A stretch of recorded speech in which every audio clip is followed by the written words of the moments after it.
લક્ષ્ય ન્યૂઝ, એક નજર, એક લક્ષ્ય.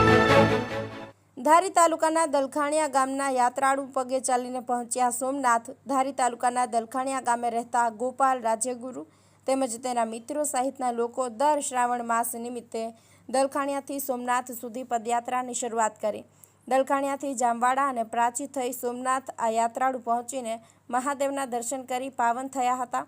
છેલ્લા 4 વર્ષથી ગોપાલ રાજ્યગુરુ અને એના મિત્રો શ્રાવણ માસ નિમિત્તે સોમનાથ મહાદેવની પદયાત્રા નિરંતર કરે છે. ટીનુભાઈ લલિયા, અમરેલી. શું આયોજન હતું તમારે? જય સોમનાથ.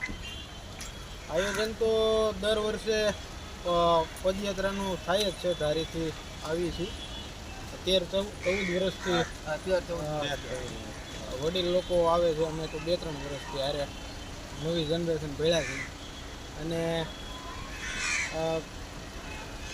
2 દિવસ થયા અને વરસાદની ઠંડક રહી. આ વખતે કોઈ તકલીફ રસ્તામાં થઈ નથી.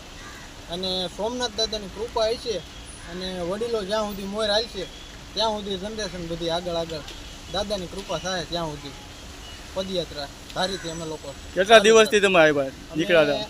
શુક્રવારે સાંજે નીકળ્યા હતા. ક્યારે પહોંચ્યા? અમે 11 ગઈ રાત્રે 9 વાગે પહોંચી ગયા. 8:30-9 રવિવાર 9 વાગે. જય સોમનાથ. જય સોમનાથ.